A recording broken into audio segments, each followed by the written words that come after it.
Hello, welcome to the bonus special moves podcast. My name is Michael Williams, and these guys are, well, you know who we are. It's just Jake and Liam in it. It's a bonus podcast, so you're helping us out on Patreon. So of course you know who we are. You're well entrenched into this myth. I like entrenched because it's not necessarily a good thing, is it? It sounds like entrenched. You're committed now. Cannot get out. Exactly. It's stuck in it, like in World War I or something. It's significantly more pleasant for you guys, I hope. Hopefully. We've been watching a lot of stuff. We're actually a bit more excited about the bonus podcast. It's a big confession. Than we were the actual podcast this week, because there wasn't a huge amount of stuff that went on this week in games for us to talk about. The PS5, but we covered that in last podcast because we recorded it late, so it was like we actually had 5 days to gather news. Saturday, no one writes news, and Sunday really. So and we mean gather news not in the traditional, sort of journalistic news gathering sense. No, we just mean for news to happen. Yeah, so that we can look at Twitter on Sunday morning. Literally just looking at Twitter. So we've been watching a lot of stuff, boys. What should we go in like reverse order? Because we've probably the most fresh thing in our heads at this very moment will be El Camino, won't it? Yeah, the Breaking Bad experience. Movie. Okay, yeah. So, what is reverse order? Like, what are we talking about? Well, we're starting from that and then going back to the Joker and then back to Mr. Robot. Should we do that? Mr. Robot, yeah. Okay. Right. So we'll start with El Camino first. Yeah. Get out of the way. Because it's the freshest one. Do you see what I'm saying? Yeah, it's super Put it, like, top load this. Okay, let's go then. Yeah, okay. Well, top load it depending on whether or not you enjoyed it that much. Yeah, exactly. So if you're not a Breaking Bad fan, strap in. Well, in fact, this is really a big point to make. If you're not a Breaking Bad fan, you might think, well, this is a standalone movie. Is there a chance that I'm going to enjoy this film? No. The answer is no. Like, definitely not. This is literally an extra episode. Yeah. To the point that it's been El Camino. It stars Aaron Paul, who's in Breaking Bad as the one of the two main characters. Yeah, one who.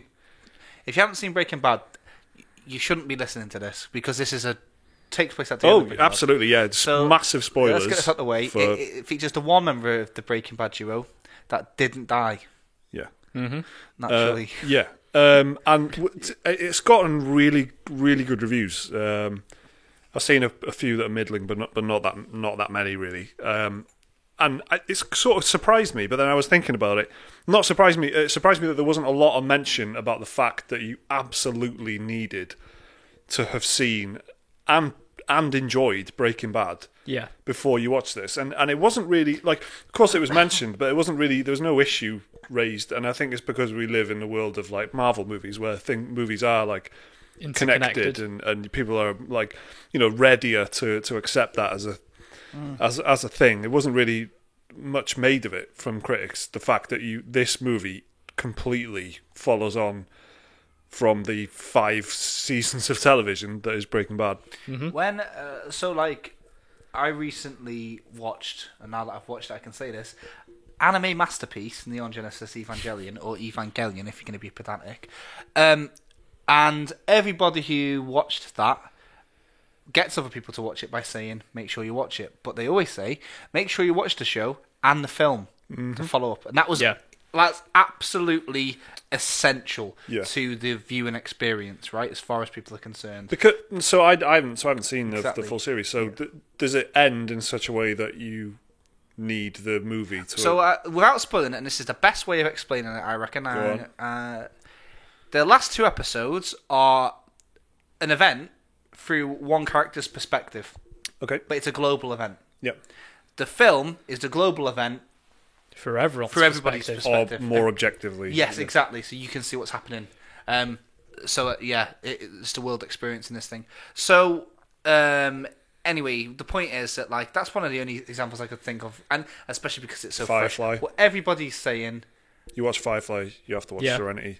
Yeah, it's a good one. Oh, really? Okay, right. So that's okay. Because I remember when they were thinking about making Game of Thrones. Finishing that off with a series of cinematic releases that would be considered and have to be rated as films. They were talking about, could it work because it's just a complete companion piece kind of thing.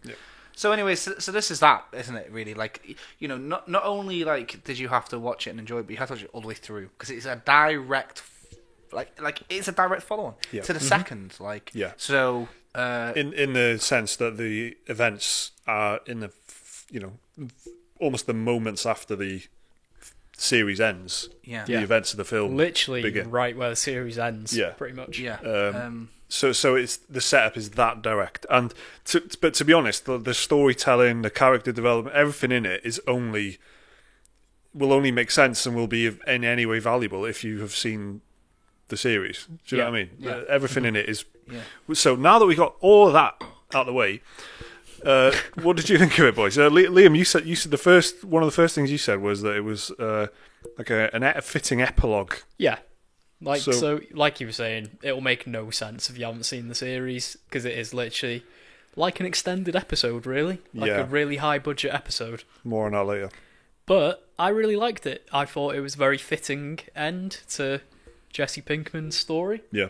And I think it was probably everything you could really want out of a Breaking Bad film without it devolving into like stupid fan theories and stuff. Yeah. Because there was a lot of people online insisting that like Walter White was going to be alive in it, which I was quite happy they confirmed he was dead in it, which is not a spoiler if you've seen the series. Yeah. But it was like it's just literally like a side thing on the radio where they confirm he is dead. Should we just make it absolutely clear and probably put it in the title that this is going to be a spoiler discussion of El Camino and Joker? Okay. Yeah, we'll just timestamp it this time because we'll put it in the title. It's hard. Maybe. It's hard to not go into what we're about to go into, I guess, about. Yeah, exactly. Yeah, weapons free, then, boys. Weapons free on the spoilers.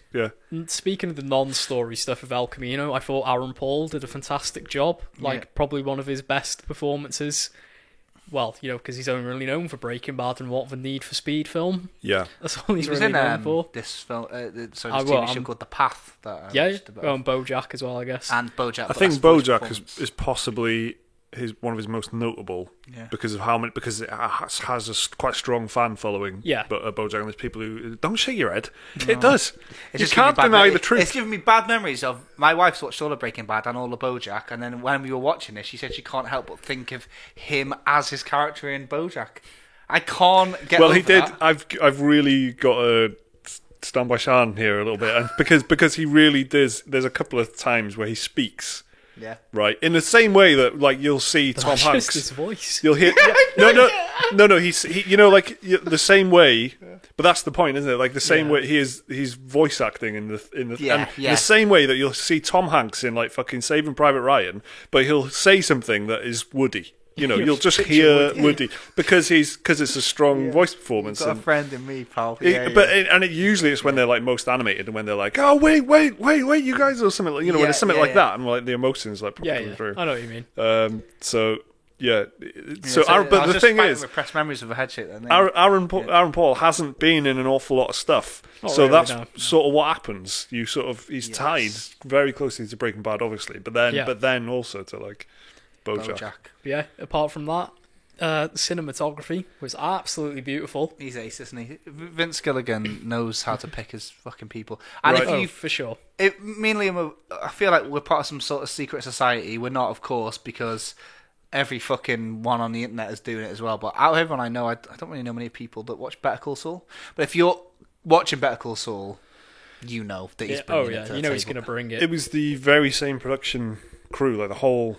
It's basically a classic TV production thing where they're not shooting Better Call Saul, so they would need a good big project for these like 6 months or something. Right. Mm-hmm. So they get a movie to keep all them people in employment for. You know, it was quite closely reminded me of. I don't know if anyone's seen it, but the Deadwood movie that was on recently. Same sort of deal. Like TV show ended years ago. There was a movie conclusion for it. Right. Both of them out this year. Right. And they struck me quite similar, like just sort of like bringing all the characters back and, you know, changing it into more cinematic and stuff like that. Yeah. I would say El Camino I preferred to the Deadwood movie. Right, okay. Interesting that you guys are saying about the cinematography because we'll talk about Joker later on, right? But the one thing that I really do feel strongly about with Joker is that, like, it's just very creatively shot and it feels like a fucking like a movie. It feels like they've just really thought about every single moment of it. Mm-hmm. Whereas this, you said it was like a really long TV episode, and it looked to me like a really long TV episode. There was some shots that are repeated about 4 times where it's the exact same setup of something in the foreground, someone in the background in a door frame, answering the phone or something like that. And that's like TV cinematography. Like they need, and it sort of shows a little bit because like Vince Gilligan, I don't know if he's done any other movies, but it sort of shows as a director. It felt like television. The whole film to me a little bit. It felt like I was watching a really long TV episode, like you said. It did look great. There's some stuff that looked really nice, but it's sort of there was nothing like new in there apart from the stripping down the apartment scene, which I did like a lot. That's clever. So that's speeding been up done the before action in Breaking Bad TV show, though, right? Yeah. Where so it's kind of like it was time a nice lapse. yeah. But so the scene in particular is like 8 of Jesse all in a That room. was very the camera's cool. kind of above, so it's like the blueprints of the house Yeah. almost, like the architecture in the house. Anything that makes me go, how the fuck did they do that? For it's very, cool. very, very cool. But even in the build up to that, where he's like making him seem like he's like speeding him up, and making him like seem like unnatural. manic. Yeah, it was cool. That was good stuff. What did you think of like the like seeing all these old characters and that back again, boys? Eh? What did you? I liked it. Yeah. Skinny Pete and Badger are the boys. They're the best. You could.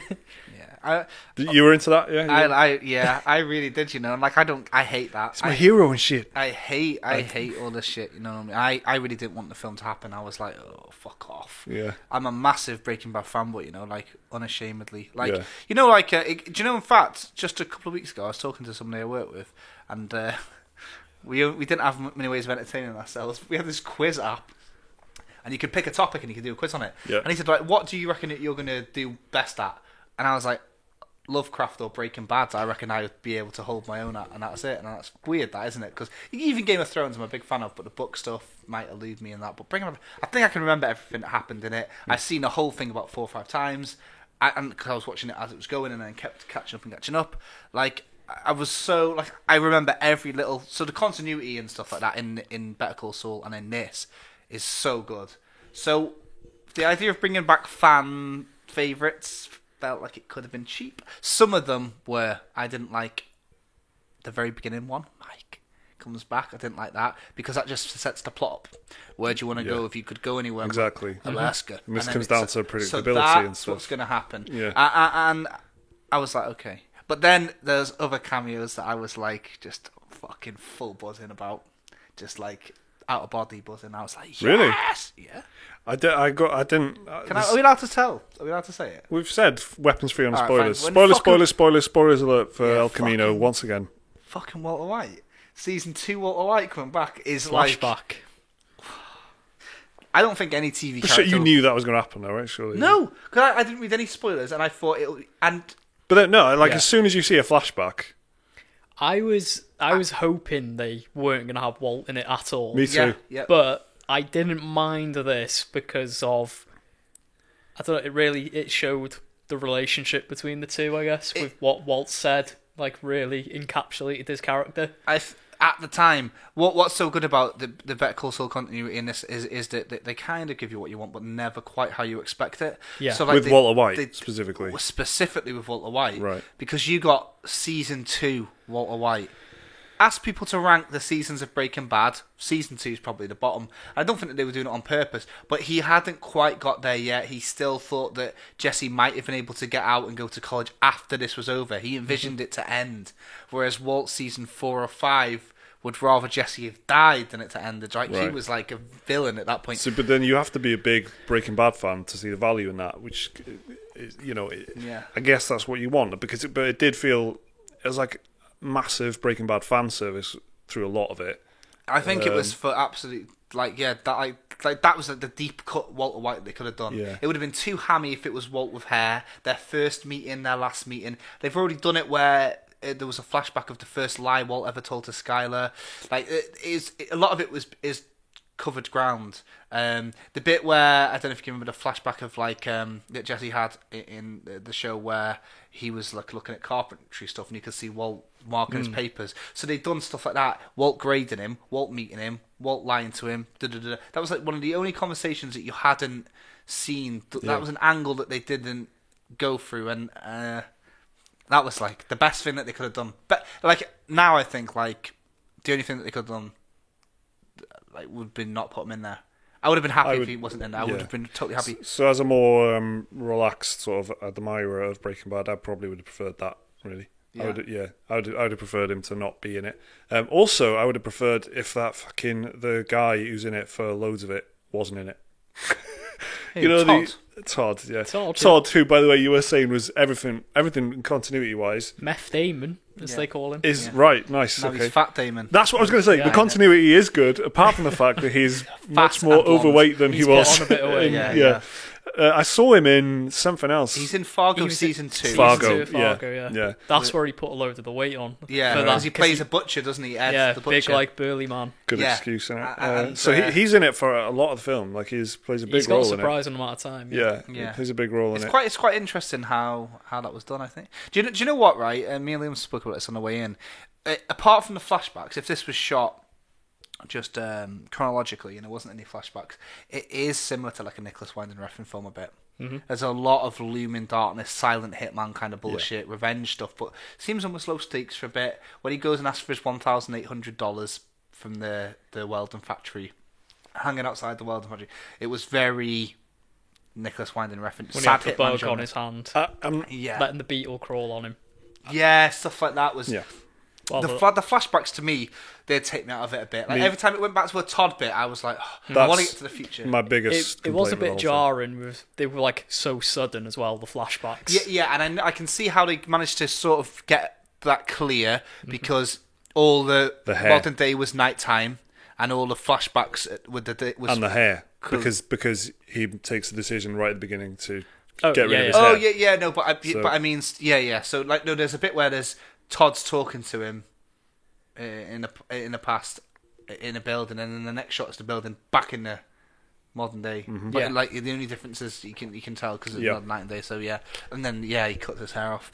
But he does look well older. Like he looks older as well. Like not just Todd. Like you can't get rid of that. But I did like where it was kind of going. A bit interesting that they used the same guy. Everybody's get out clause was that one dude that sent them packing, the guy who's just died recently, Robert Forster. Robert Forster, yeah. So I was going to say when you were mentioning about the $1,800 that he needed, I'm not just saying it because he's very recently passed away, but he was my favorite part in it because I just fucking. It was about, and I think as well, it was about that time in the film where I was like, I'm into this now. I want to know. I want to know what's going to happen next and where it's going to go. Really good dialogue between the two of them when he was in the vacuum cleaner shop and stuff, which I just wasn't like the whole badger and stuff at the beginning. I just wasn't getting it. Like I just felt a bit as a non sort of huge Breaking Bad fan. I did really enjoy it, but I'm not like you guys that are massive fans of the universe and stuff.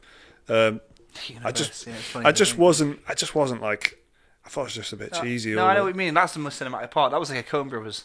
That was like No Country for Old Men. That dialogue is shot. That's the moment where it didn't feel like TV to me, and it helps was good. That Robert Forster effortlessly plays like a mysterious badass. He was so good. You really didn't know whether or not he did do the call or not when Jesse's exactly. Good layers there. Good like Coen Brothers is such a good comparison actually. Yeah, thank you.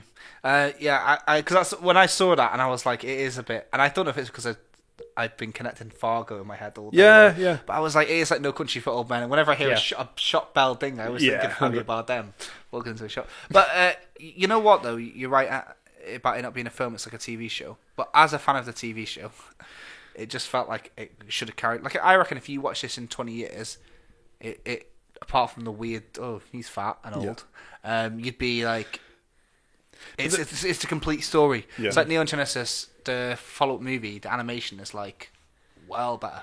Oh yeah. But other than that, and the reality was they were years apart, 3 years apart maybe. Yeah. But when you watch it as one, I think it'll work. And I know what you mean because this is something you said earlier, that Breaking Bad ended in such a satisfying way. Yeah.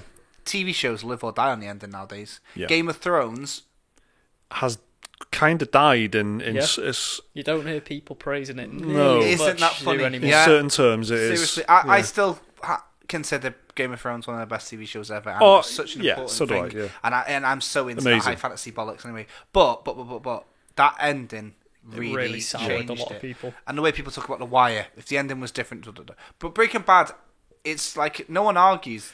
No matter what you're into, everyone kind of agrees it's an ace ending. But then this, it wasn't needed ever, was it? No, it's a nice complimentary piece. It is. This is this is what I said before we started recording. But this is my strongest feeling about the whole thing. Was I didn't go into this thinking, oh, this doesn't need to exist. El Camino doesn't need to exist. Therefore, I wasn't thinking like that at all. But after it ended, it felt very much like an epilogue, and it felt like it sort of slightly undermines one of the best endings in TV history for me. I just fucking love it. I just love the thought, like the hell that he goes through, Jesse, and then he's in the car. He's like there are so many things that would be going through his head, and he's just driving away. He's laughing like a maniac. He's like breaking down. He's just but he's just like racing away, and that's such a perfect ending. The way that the Walter and Jesse story plays out in the TV show. I just having watched this, I think that the ending of Breaking Bad is a better ending for Jesse than the ending of El Camino, if you know what I mean. I think that the Breaking Bad ending is as perfect. Which a bit on the nose is they both end the same way, don't they? With driving into a new life with a lot going through his head, laughing and crying. They end in the same way in a George Lucas sense, where yes, the events are the same, but the actual the writing has got us there. It's like, but I mean, scene for scene, it's a bit on the nose, that wasn't it? Yeah. It was exactly the same. The film starts with a flashback of the TV show, him crying, laughing, and it ends. But you think about like the fucking just the psychology of him driving away and stuff in the end of Breaking Bad, and if you just think about the last season of Breaking Bad, you think about the last 3 episodes. You boys keep saying that Ozymandias. I'm guilty of that. I always tell everyone Ozymandias is the greatest episode of television right. ever. And for me, that is part of the ending of Breaking Bad. Like that's the 3. There's 3 episodes, wasn't it? There was one more, and then there was a bit the of a time skip between the second to last episode and the final episode. Of Breaking Bad. There was that, and then it turned into The Last of Us, and then there was the final ending. Yeah. So there's 3 episodes that I can consider the ending of the series, and that's just I just feel that was a better ending to both of their stories, Jesse and Walt, than the movie. It's weird for me because I didn't want Better Call Saul to happen either. Yeah. A comedy spin-off of the best drama I'd ever fucking seen. Like, fuck off.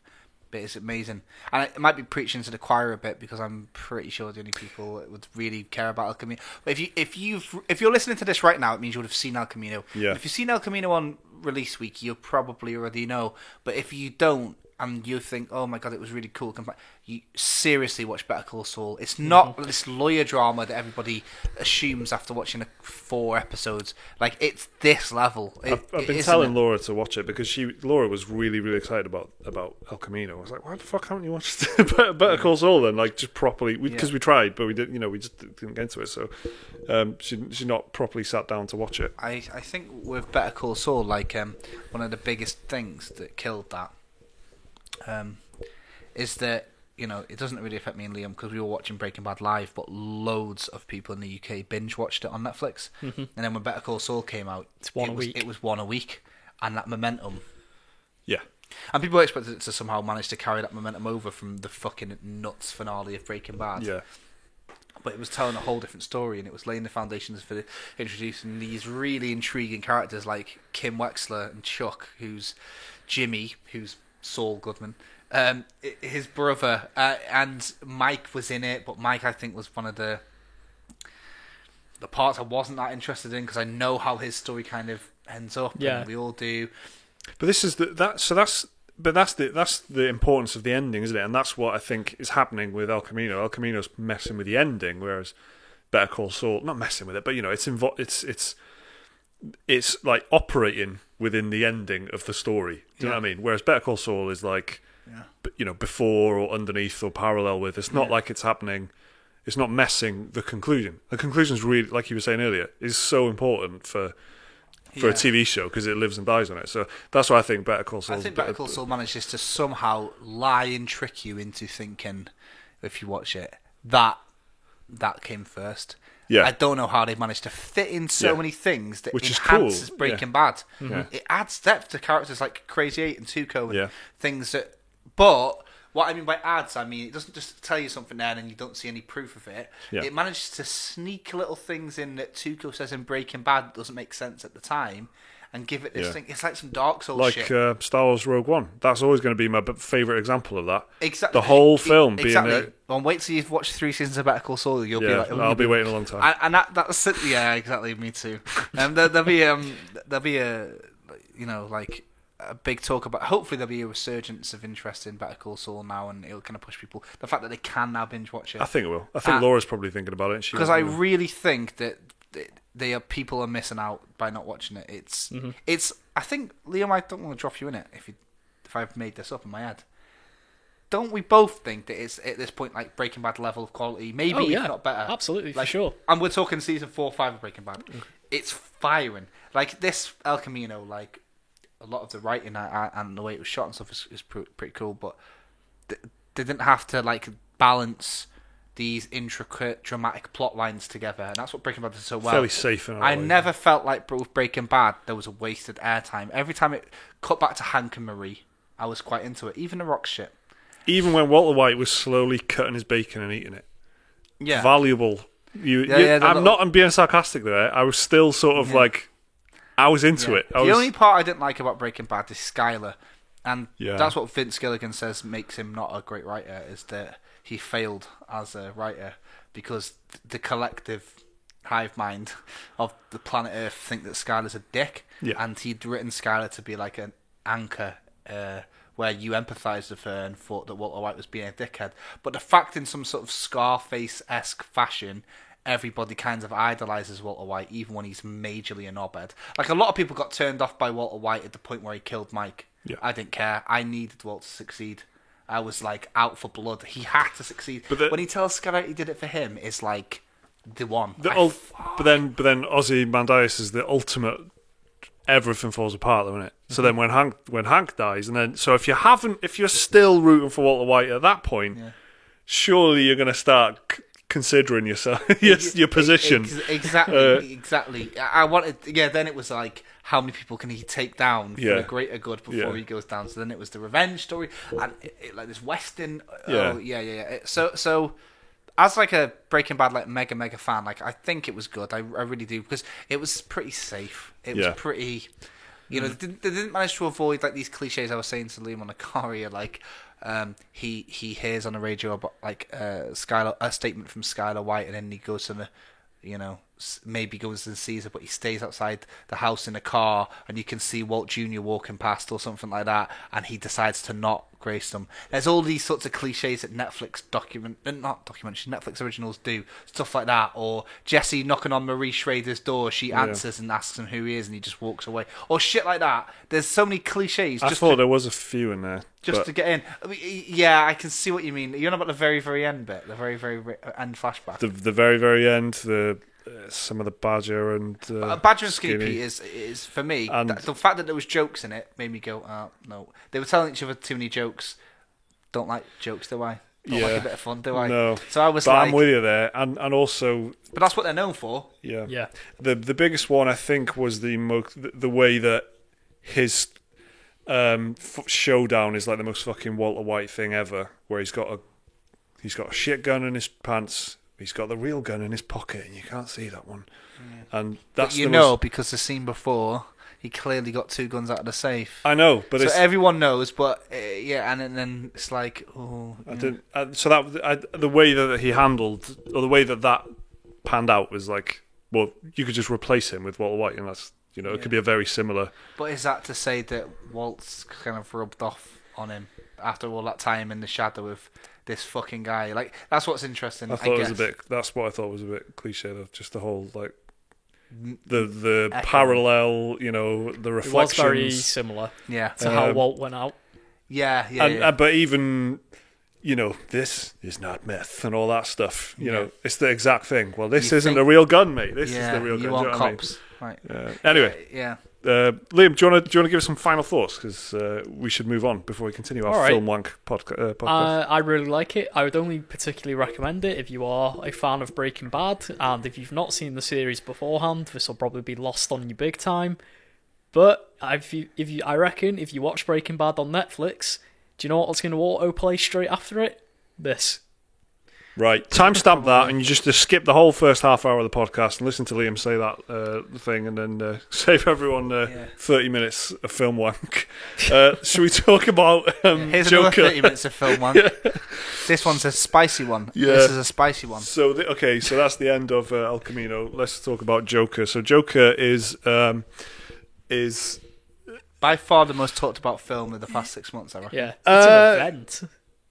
Since Endgame. Trying to think, since Endgame, which is 6 months. I don't know what else has been out. I can't even exactly. Nothing that's got this much attention. Yeah. This film is this everywhere. Much IMDb fucking rater attention anyway. The type of person who makes a list on IMDb. I bet a lot of people are giving it 1s and a lot of people are giving it 10s, right? Yeah, so Joker starring Joaquin Phoenix, as someone told me that they thought it was yesterday. Yeah, that based on a true story. Yeah, that's tragic. Yeah, that's funny. You can't blame them, can you? No, that's good. No, I like that. Quiche, innit?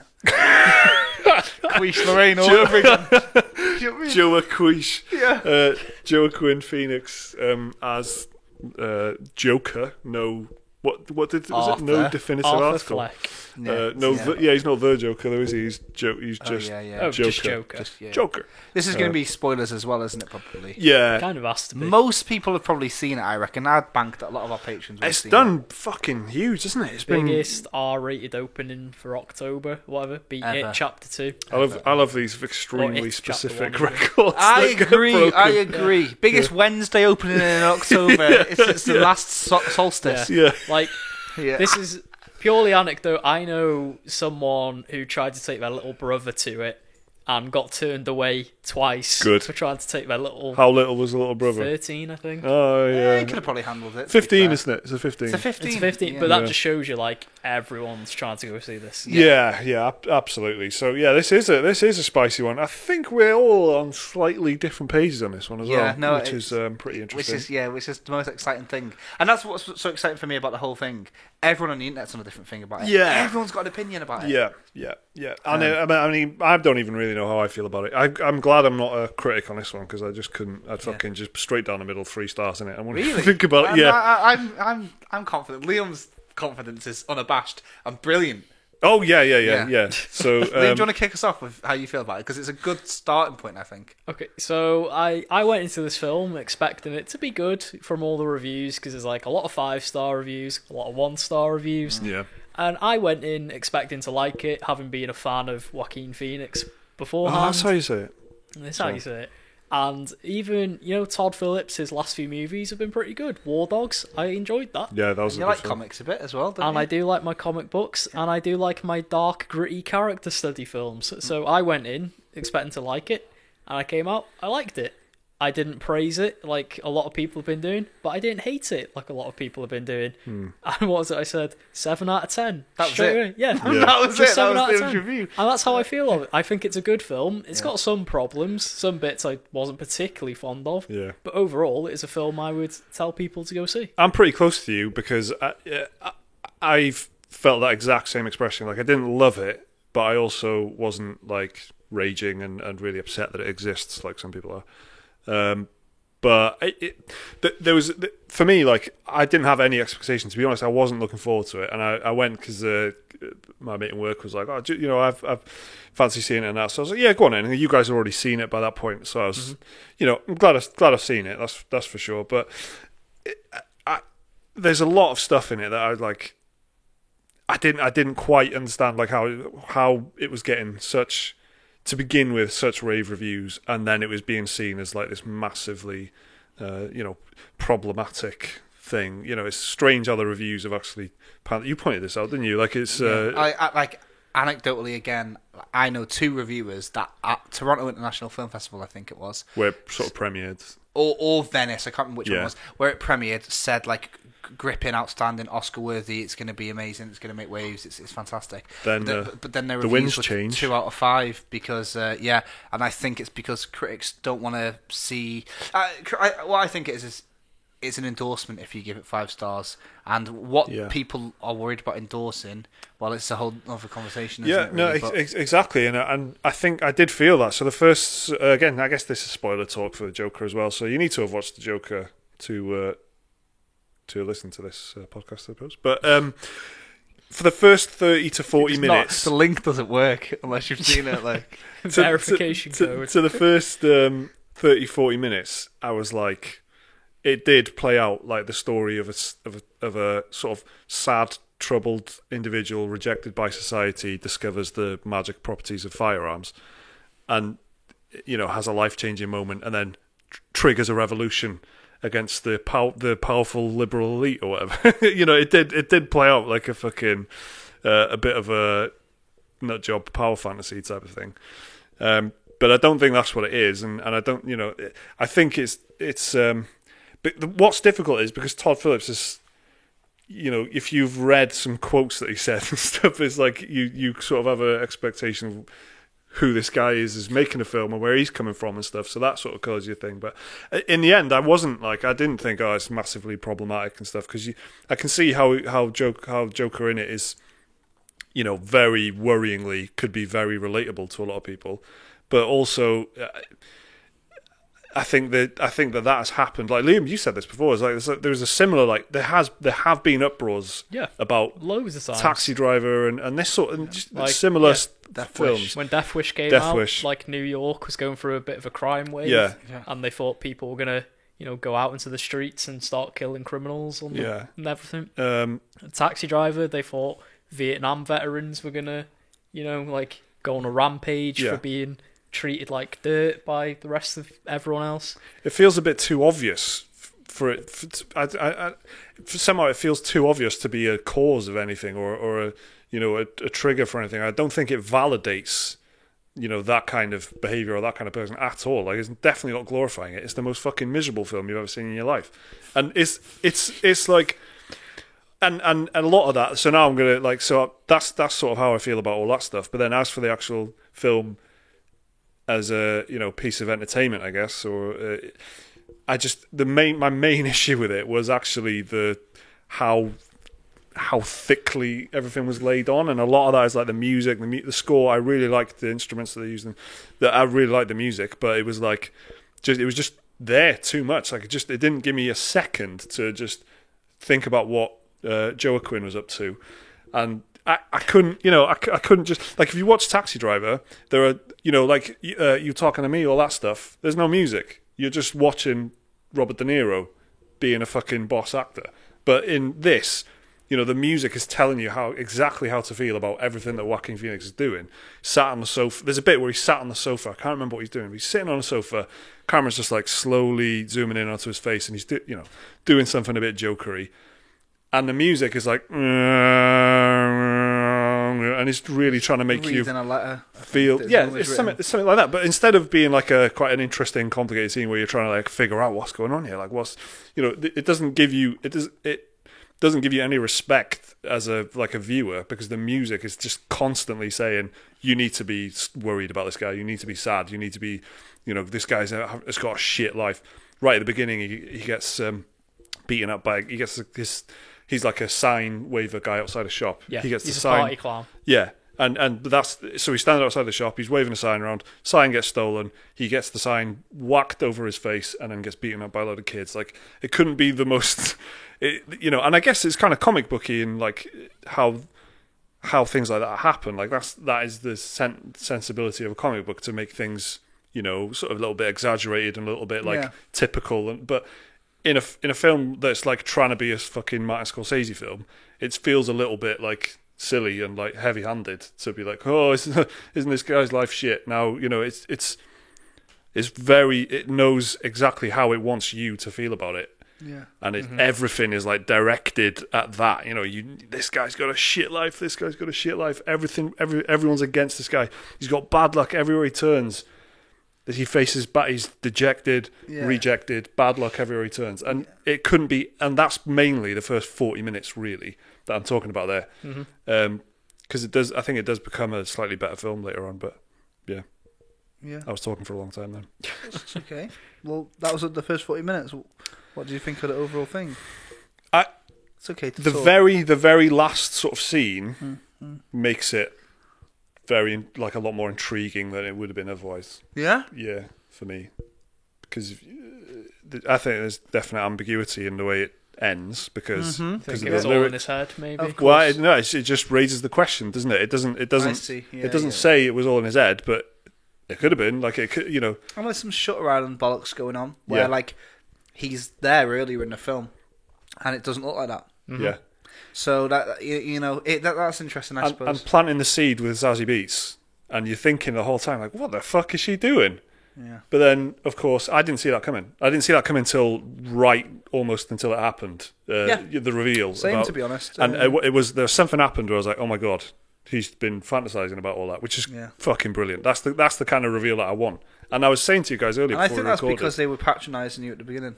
I think that's why I didn't get it either. Yeah. Because everything was so obvious. Like, exactly. Like, you know that the first 20 minutes are, every time he has a conversation, you think, how's this going to go wrong for him? So when they do something that's not overly original or intelligent or not done before, but like this unreliable narrator thing, but because it's not too obvious at the beginning, it gets you. And then until they have a full-on fucking flashback of it, and you go, "Oh, that's the same." And, you know, and that was cool, because I was saying to you guys before we recorded the podcast that I like something's wrong with me where I'm just like anticipating the film. I'm trying to like fucking catch it out. And no, I know what you mean. I know exactly what you mean. Yeah. But that totally got me, and I loved that. But then I see that as like a little, like, microcosm of the whole film, because they're putting the possibility on the table then of you can't believe what you're seeing. Well, they did that earlier in the film, which is when I look back anyway, because I forgot it happened when I'm watching TV at home. Yeah, watching. And he's there. Yeah, fucking good point. So it was in there twice. So but you kind of just So then, it's obvious, but then you don't think about it till afterwards. But then you're watching it play out, and you're thinking, hang on a minute, he's been invited onto this fucking show, and he's got a gun in his pocket, and he's shooting Robert De Niro in the head. It seems so ridiculous. To me, what was ridiculous was at the end. You know, after that, everybody loved him for doing it. Everybody loves him. Everybody. The riots, the whole city's burning. Yeah. So it just seems too, like... That's the bit that makes me think, you know, because sure, people would be happy about it. Some people would be like, you know, wow, crush the bourgeois, fucking workers rise up. Yeah. Everybody, nah. But I can see that as being, like, what's cool is, though, and what's cool is that it's set you up, it's set up that possibility that it could have all just been in his head, and he could have been in a mental institution, and it exists. You know, that possibility is on the table, but even if that possibility... That's what is canon, right? None of that actually happened. That's still a fucking good, like, villain origin story, because he has murdered 3 guys. That's pretty rock solid. And he perceives that the people love him. He thinks everyone loves him. He's completely unstable. He's like totally like, you know. And so it's still a good, really good. It's probably to me a better origin story if none of that actually happened. If he didn't shoot Robert De Niro in the head. If he didn't didn't cause an uprising, you know, indirectly and all that stuff. So it's a fucking complicated film. Yeah. Yeah. But I can't say that I love it, and I can't say that I really hate it either. It's just one to chew over, I think. Yeah. I had an easier time making my mind up whether I liked it or not. Straight away I loved it. I really, really, really liked it. To me, like, I always say this to you, kind of like, I don't mind it if there's like a stupid film when it's not trying to be clever. I don't like it when there's that weird, awkward middle ground when you're like a 7 out of 10 trying to do something groundbreaking and that. I don't quite think that this was that, like some people are saying. Like, it is a bit smug, but I don't think it's trying to be super, super, super deep. I think it is pretty good at doing what it sets out to do. Yeah. And that's what I always look for with anything, any type of game or music or anything. If it is a good example of what it's trying to do, then cool. Like, I really like Death Wish. I really think it's a cool idea, and like Liam said, like at the time, people would say, like it was terrifying the idea that this film was maybe encouraging people to go out there and take the law into their own hands, and the same with Taxi Driver. Like, how dare you not support our troops? And I can see how this is kind of maybe gonna make people worried that someone is gonna think maybe that is the solution to my problems and stuff. But it's not the responsibility of the critics to review a film on those merits. You got to look at, because it makes it look silly. When you look at Death Wish reviews now of what is a very good film, the review's too contemporary and it makes it look silly. Same with Taxi Driver. Nobody believes Taxi Driver is as bad as the reviews made it see. Even the critics now think it's great. But at the time, this pesky contemporary, the world right now is distracting it. And I think that's what's a shame with the reviews critically, because normally I do agree with critic reviews, to be fair, and normally it does kind of fall in line with what I think, and I think quite a few people are the same. But this one, I can't fathom how this is on average a 6 out of 10, 7 out of 10, other than when you're very, very aware of what's happening in the real world and stuff. But you shouldn't do that. I thought that if you were going to review it like badly, that just how sort of it's so grim and downbeat and stuff, and it's not. And you could see that and see it as being cynically like grim and downbeat, and not like, you know, plenty of indie films are really fucking depressing. But you can always, you'd look at that and think, oh, you know, but artistically, I see why they're doing it. I see it's worth it. But in this, because you combine it with that, like, you know, sort of mass shooting type, you know, mental health gun debate stuff. Although it's not a fucking debate, but it's like you. I think that's probably where a lot of the bad reviews are coming from, because it does seem like it could be seen as being like a cynically, you know, just trying to get, like, you know, like a David Cage, just trying to get any emotion out of the, you know. It's certainly trying to incite something, isn't it? Yeah. But I don't think it was like trying to be clever and failing like a David Cage game. Like, to put it bluntly, that's why I don't like David Cage games. Because they're trying to be one thing and they're missing. I think this is trying to be something and it's hitting where it's trying to go. So are you saying that you disagree with what I think may have happened in the film near the end, where it's just putting stuff on a table, or do you think it's quite cut and dry, like, this is what happened at the end? Because just the lyrics of the song at the end that's the thing that twists it for me. Yeah, I think it's managed to do a nice ambiguous ending. Yeah, I don't think it's good. I think and that's the thing. It is ambiguous. I'm not saying that it is one or the other. I'm just saying. I do think they are. I think he's purposely tried to make it ambiguous, and I think he's succeeded in a way. Yeah, 100%. I think. Yeah. Both parties, the it happened and the it didn't happen party, are quite happy. With what happened. Like I really like the music. One thing that confuses me about it is that, like, so I was just out this week with a bunch of people who saw it, and all the people that said that they didn't like it said they didn't like it apart from the music, the acting, the way the story was told, and the main character. And I was thinking, it's a film about one character, so you didn't like it apart from that character, the actor who played that character, the music, the way it looked. That is just a film. You liked the film then. And I think a lot of people just worry about it being, you know, like your criticisms of it, fine, I can understand what you're saying, because it seems to make a lot of sense. I'm a very persuasive man. Yeah, I think I haven't heard much meat out of anyone else's arguments of why it's bad. People saying it's bad, especially. I don't think there's a real. I think if you came out of it saying it's bad, it's because of what I was just saying there. Like, because it does feel like just grim and depressing for the sake of it, for like sort of slightly more cynical reasons, and then that combined with the fact that where that takes you then is a guy who shoots 3 guys, gets away with it, and then triggers a rebellion. That's the thing. I think if you can take yourself out of that world, or this world, don't actually take yourself out, and then and just watch it as the film, I think it stands up as a film very well. And I really liked some of the. The thing that's weird about it is the things that I didn't like about it were, well, one, it's not original. That's the reason I wouldn't give it any more than like a 9. No, that's literally every single thing in it, apart from some of the cinematography, which is really creative. But. Yeah, I watched it with Sean. She can't fault it. She says it's a 10 out of 10, and I said the thing I thought about it is that, like, well, it's the King of Comedy.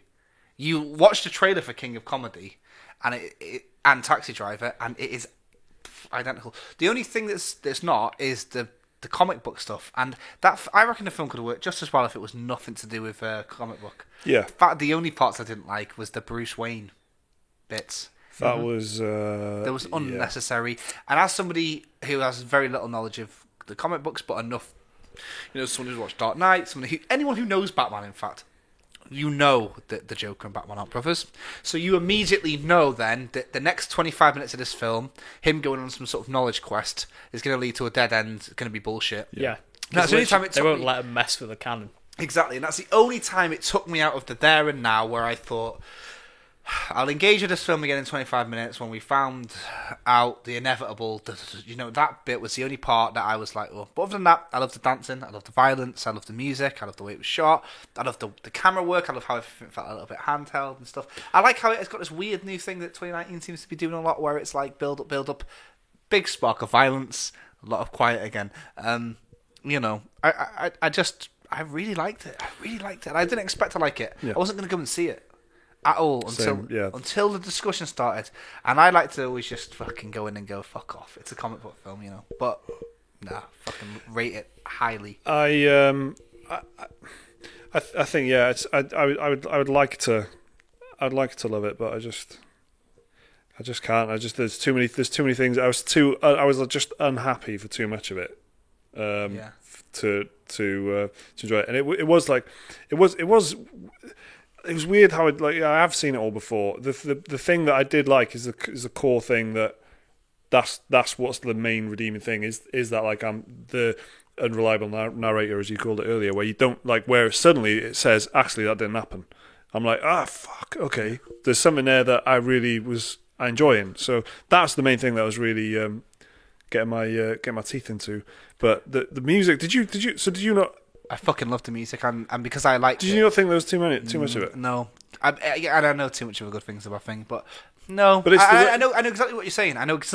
It was a bit like it's beating you over the head. Hey guys, I like the music. It could have done with a few less 70s pop songs. Yeah, which one of you two was saying that there was too much dancing? Maybe that was me. Yeah, I think it was cool when they did it the first time after he killed the three guys on the subway. That was like the best use of it. Yeah. But then when he was doing it, and then when he was doing it alone in his apartment, when he was pretending he was on the TV show dancing, but they didn't have any music for that bit. That was just him creepily dancing. Yeah, that bit was good. It was when towards the end when he's like jumping down the stairs. Gary Glitter bit. That bit, yeah. I was like, at that bit, I was just like, you've done it too many times now. That was for the trailer. Yeah, that was definitely. You know what I mean? For the trailer. I felt like that was for the trailer, but you know that bit where he's dancing immediately after shooting the guys. Yeah, that was completely ad-libbed apparently. Well, that was not ad-libbed. It was that wasn't in the script, and it was like a because that was a good part. That's really good. And it's sort of that little story sort of encapsulates a lot of some of the things that I didn't like so much. So like the Bruce Wayne stuff, things that are a bit cheesy, like student film writer stuff. Where because what was supposed to happen was he goes into the bathroom, wipes his face down, gets the blood off his hands, says, "What have I done?" into the mirror. That's genuinely what was in the script, and that's some Chris Stuckman shit right there. Yeah. What have I done? Bad. It's trash. So exactly. So then Joaquin's like, "Nah, mate."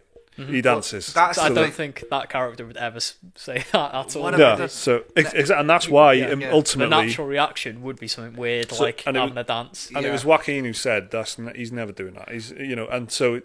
You can so a lot of the good stuff in it is what Joaquin Phoenix has brought to it, which 100%. Is him all over. Because if you don't know much about him, like he really handpicks his scripts.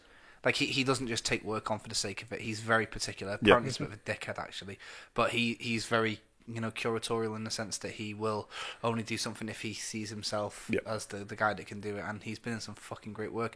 And in fact, the last time I saw him in, and Liam's seen it too. Don't know if you did. You were never really here. Yes. Fantastic film. So not too different than Joker, really.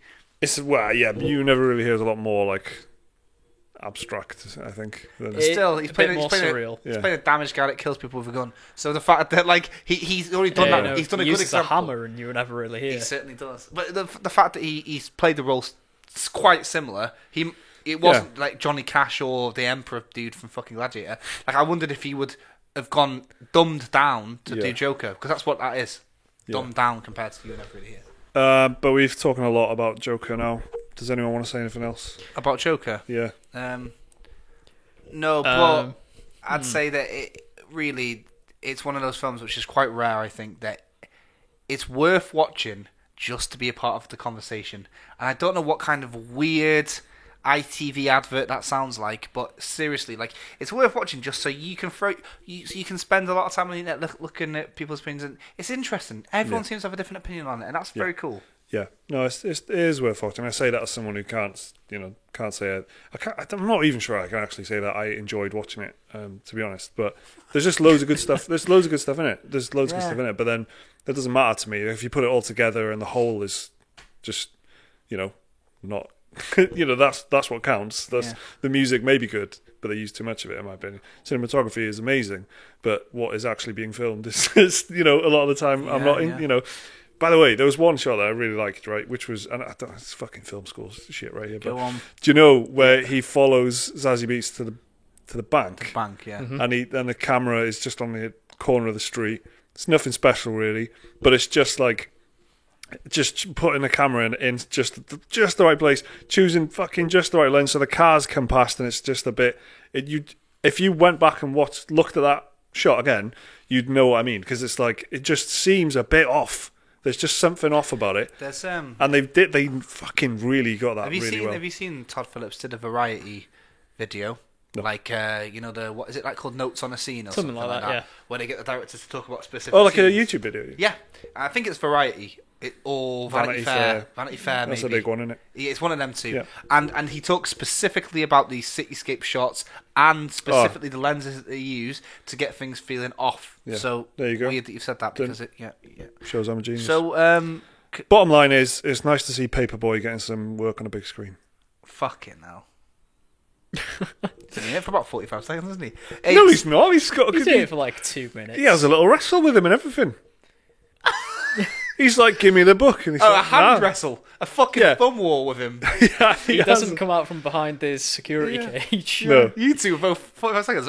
It was more like 2 minutes. He has a wrestle with him. No, he fucking doesn't have a wrestle with him. But it is more like 2 minutes, you're right. Now, speaking of unreliable narrators, fucking don't care that I've gone in double footed with that. You haven't seen this, so just have a break for a second, right? Yeah. Well, we've been talking for an hour already, mate. The most phenomenal, it's worth going to cinema in an hour. Don't care. Just give us 5 minutes. We're going to watch The Irishman. We are, which is on Netflix next month. But your boys are going to go and watch a 3.5 hour film in an art house cinema. Fucking hell. For what? For Robert De Niro, that's what. For the film. For the culture. Which one of you said that? For the culture. Yeah, it's for the culture. Hey, I just wanted to say, because it's so fucking worth noting, Mr. Robot's back. Mm-hmm. Mr. Robot's back. If I didn't have my hand full of this, I'd do a round of applause. Good, but it's fucking sick. Please, if you've not aware yet, final season started now. This is for the culture. Mentioning this now because it's like Breaking Bad at the time. People talk about this show in 5 years like the masterpiece that it is. Finally, it'll get the due. It's so well made. Liam called it perfection, for fuck's sake. I did. I honestly can't fault the show at all. I love it so much. It's amazing. It's so well acted. It's well written. Every camera angle seems like it's been hand-picked effectively for that one moment. The music choices are great. Just the way they do everything. Oscar winner Rami Malek plays lead character Elliot. And I'll tell you something else about this, right, which is a big turn on for me when it comes to TV. They had loads of tits. No, it's the fact that the whole thing has been written already. Yeah. He's not making it up as he goes along. That is good. Stuck in writer's room. He had this idea planned since the fucking day dot, man. He's done. And I like that because I hate it. That's massive. What was it? Like season 1's the prologue, then season 2 is act 1, season 3 act 2, season 4 act 3 the final act. Yeah, exactly. So that's exactly it. Sorry, what? What? Go from season 2 again. No. Because season 1 and 2 is season 1's the prologue. Season 2 is act 1. Yeah. Season 3 is act 2. Yeah. And season 4 is act 3. Which is the last act. But it's on season 4 now. Yeah, this is the end game, okay. Mr. Robot. Okay. And we've got 10 weeks of it, and I'm sure it's going to pop up a lot. That's why I wanted to just bring it up for legacy. Mr. Robot warning. Mr. Robot warning. But what a train to be on. Because honestly, there was, like when Game of Thrones, we were all watching it at the time. Well, Liam wasn't, but the world, apart from Liam, who's on Liam Island, the world was watching Game of Thrones, and everyone went through that disappointment of watching those final episodes together. Yeah. What other TV shows have been that big that have had endings like that? Walking Dead's still on. That was bad. Lost. Breaking Bad, but who the fuck was watching that when that was on? Everyone. Americans. By then, everyone was. I know Lost, but some people Series were divided. 5. Yeah, Series 5 came on Netflix. Series 5 Part 2 was, yeah, you're right, actually. I know, I'm right. That's when it came to So it was Season 5, because nobody had seen it at that point when Hank found out, I remember. And then it was that last bit, yeah. So that, you want to get in on that, because it's exciting. It's exciting chatter on the internet. It's exciting to see everything go. And the good thing about Breaking Bad than this is it's original for TV. Mm-hmm. But the way that the most intriguing thing you said is the scripting, because that is actually, because that could change how fucking TV execs think. If this is turns out to be an absolute banger, the final season is perfect, and they did it all having written the entire script start to finish from the beginning. That's big. That's a big thing. One final point, which is weird, right? USA Today original.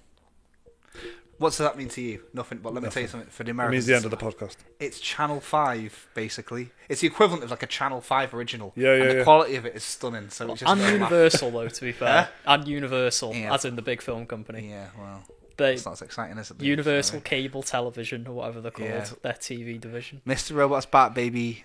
That was good, though, that. El Camino and Joker. We hit the two titans there. Yeah, for the next Film Wank podcast, will be in a couple of weeks. It'll be a dissertation on The Irishman.